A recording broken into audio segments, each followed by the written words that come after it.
Os filhos de Húrin, a partida de Túrin. Depois da Ninehart Arnoediar, a Batalha das Lágrimas Inumeráveis, Morgoth venceu. Húrin foi capturado e Morgoth prendeu ele em um trono nas Tangorodrim e jogou uma maldição, onde na vida dos filhos ele vigiou todo o sofrimento onde eles passarem. No fim, só 3 homens voltaram para Betro, através de Tar-Nuinfuin, que agora era maligno. Glorindel, filha de Hador, soube da queda de Haldir, angustiou-se e morreu. Em Dor-lómi não chegaram notícias. Moren Elendil permaneceu em Hithlum silenciosa na dor. Seu filho Túrin tinha 9 anos de vida e ela estava grávida outra vez. Os letenses invadiram a terra em grande número e trataram com crueldade o povo de Hador, roubando-lhe tudo que possuía e escravizando toda a gente da pátria de Húrin que podiam trabalhar ou servir a qualquer propósito foi levado embora. Mesmo meninas e meninos e os velhos que foram mortos ou expulsos para morrer de fome, mas ainda não ousavam pôr as mãos em Moren, a senhora de Dor-lómi, nem lançá-la fora de sua casa. Eles acreditavam que ela era uma bruxa que tinha parte com os demônios brancos, assim chamavam os elfos que odiavam, porém temia mais ainda. Por esse motivo também temiam e evitavam as montanhas, onde muitos dos Eldar haviam se refugiado, especialmente no sul da região, e depois de saquearem e arrasarem os letenses, se retiraram para o norte, pois a casa de Húrin ficava no sudeste de Dor-lómi, e as montanhas eram próximas de fato.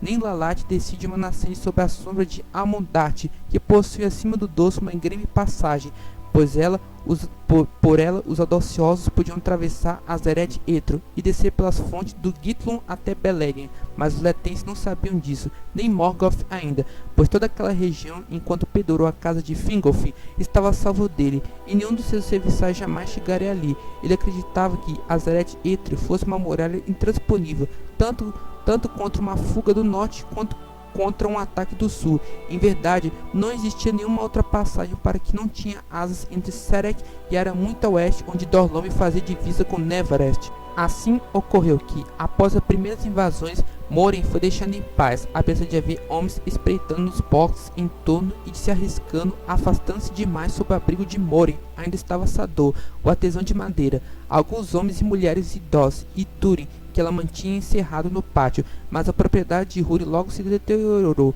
e Moren, apesar de trabalhar muito, era pobre e teria passado fome se não fosse pela ajuda que ela era mandada em segredo por Aeryn, parente de Húrin.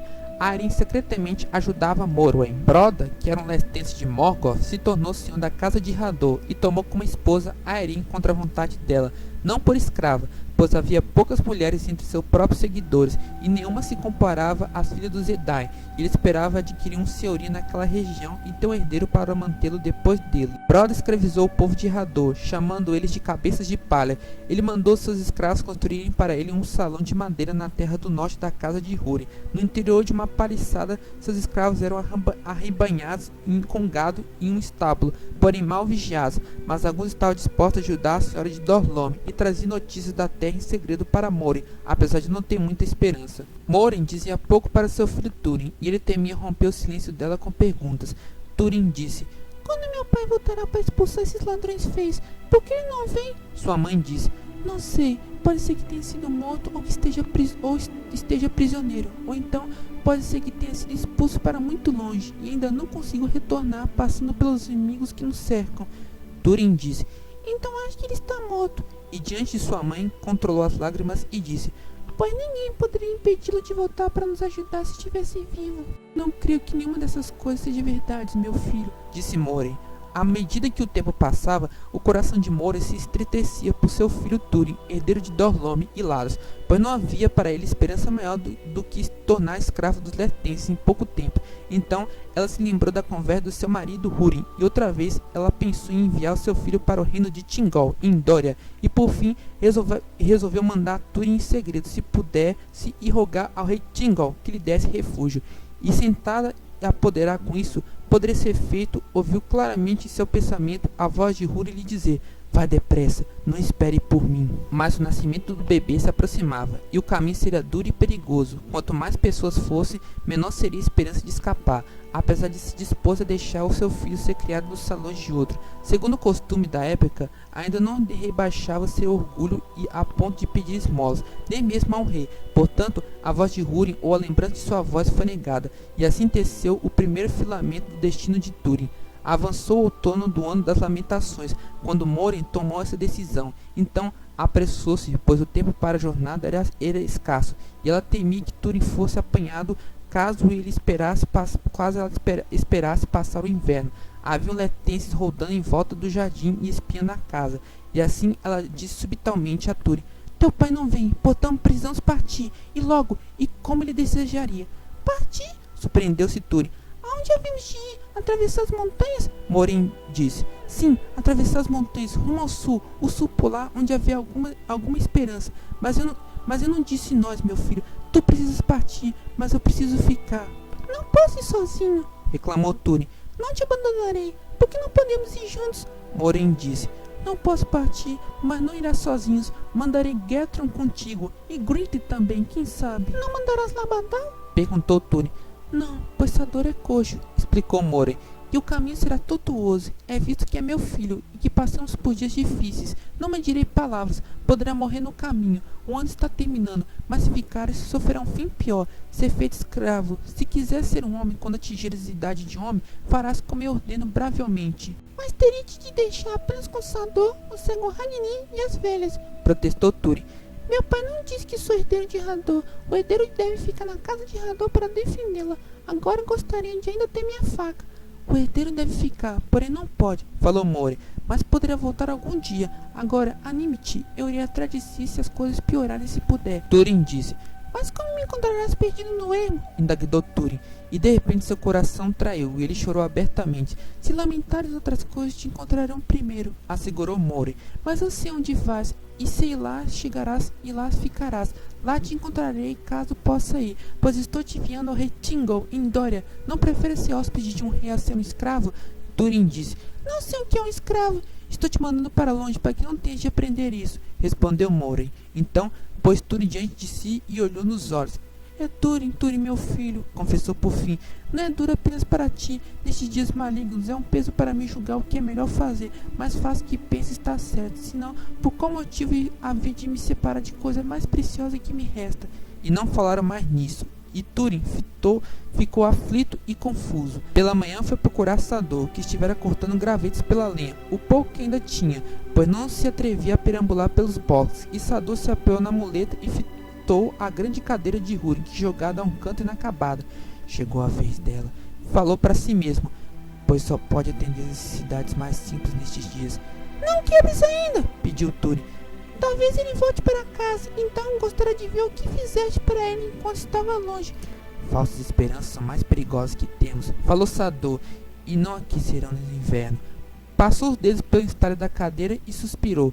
Desperdicei meu tempo, continuou ele. Apesar de as horas terem sido muito agradáveis, mas tais coisas sempre têm vida curta, e a alegria de feitura é seu único fim verdadeiro. Acredito, e agora bem que eu poderia devolver teu presente.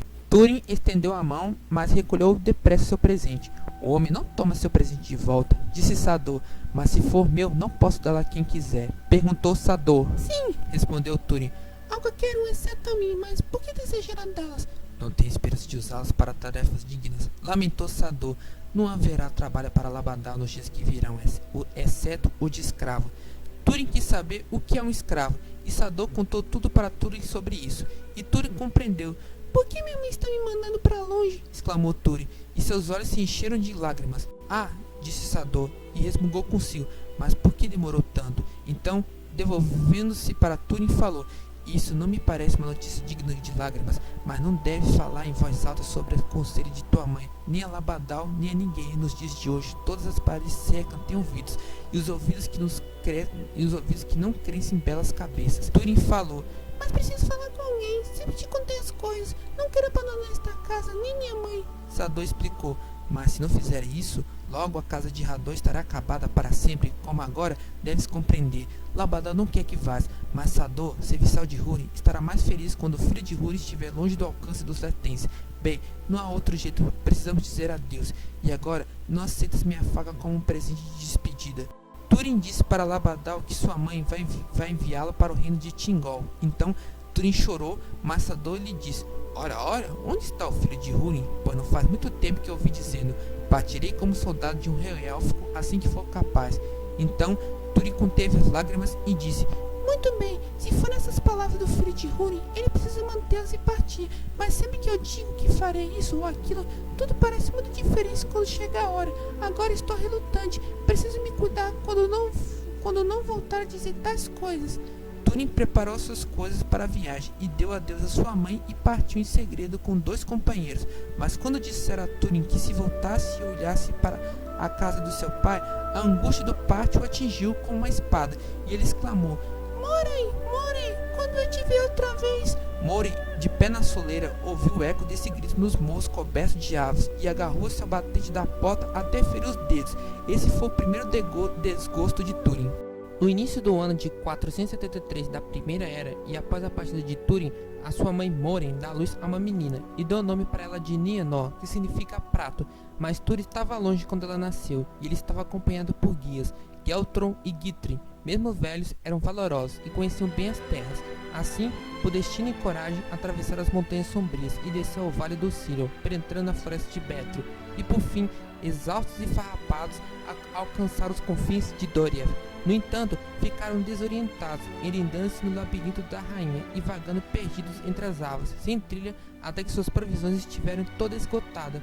Ali chegaram próximo da morte, pois o inverno desceu gélido do norte. Mas não era esse o destino do filho de Húrin. Enquanto jazia em desespero, ouviu o som de uma tropa. Era Beleg, o Aconforte, que caçava naquela região.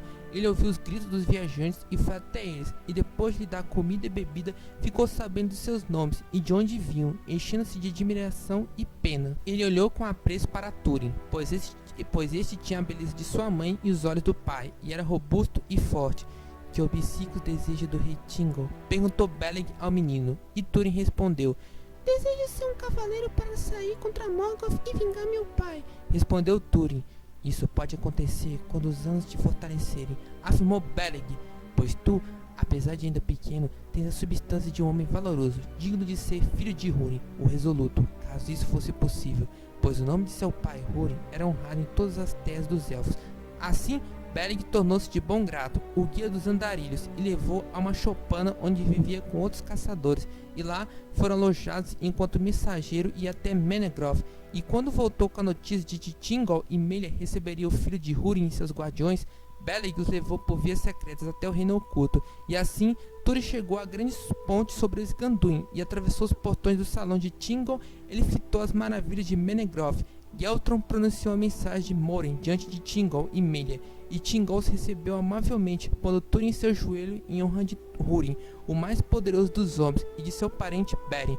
E os que viram isso admiraram-se, pois era um sinal de que Thingol tomará Túrin como filho de criação. Então Thingol disse: Aqui há de ser teu lar em toda a sua vida, filha de Húrin, e será considerado meu filho, ainda que seja um homem. Terá sabedoria, além da medida dos homens mortais. Em tuas mãos receberá armas élficas, e talvez um dia você possa recuperar as terras e libertar seu povo em Hithlum, mas por enquanto habitar aqui com amor. Assim, Túrin começou a viver no reino de Thingol. Geltron e Githrin queriam voltar para Dorlome para avisar Morwen. Githrin acabou falecendo em Menegroth pela idade, e Thingol enviou uma escolta de elfos para levar notícias de Thingol a Morwen. Chegando por fim à casa de Húrin, e quando Moren soube que Thingol irá cuidar de seu filho, ela aliviou-se, e os elfos levaram ricos presentes de Melia para ela. Melia até pediu para Moren sair de Dorlome e vir morar em Doriath. Moren acabou recusando, pois seu coração estava inalterado e seu orgulho era grande. E ainda, Nienor era um bebê de colo. Ela despediu-se dos elfos e, como agradecimento, deu de presente as últimas 1000 dedos de ouro que lhe restaram. E ainda, ela enviou para Thingol o elmo de Hador. Túrin esperava o tempo todo pelo retorno dos mensageiros de Thingol, e quando voltaram sozinhos, ele fugia pela floresta e chorava, pois ele esperava que sua mãe viesse morar com ele. Esse foi o segundo desgosto de Túrin. Quando Melia soube da resposta de Moren, ela foi tomada de compaixão, pois percebeu sua intenção e viu que o destino que pressagiava não podia ser facilmente abandonado. O elmo de Hador foi entregue ao rei Thingol. Thingol tinha em Menegroth profundos arsenais repletos de fartura de armas, metal trabalhado com escamas de peixe e reluzente como água ao luar, espadas e machados, escudos e elmos fabricados pelo próprio Telstar, ou por seu mestre Galmig Zirak, o Velho. ou para os artesãos élficos ainda mais habilidosos, pois receberam como presentes algumas coisas que vinham de Valinor e foram feitas com maestria por Fëanor. Porém, Thingol tomou nas mãos o elmo de Hador, como se não fosse detentor de grande tesouro, e dessas palavras corteses: ativar será a cabeça que usar este elmo, quem for usado pelos progenitores de Húrin. Então, Thingol mandou chamar Túrin e contou que Morin enviará ao filho um objeto poderoso de herança dos seus pais. Tomará agora a cabeça de dragão do norte, usai bem quando chegar a hora, disse Thingol, mas Túrin ainda era demasiado jovem para erguer o elmo e não lhe deu valor por causa do sofrimento que levava no coração. Continua.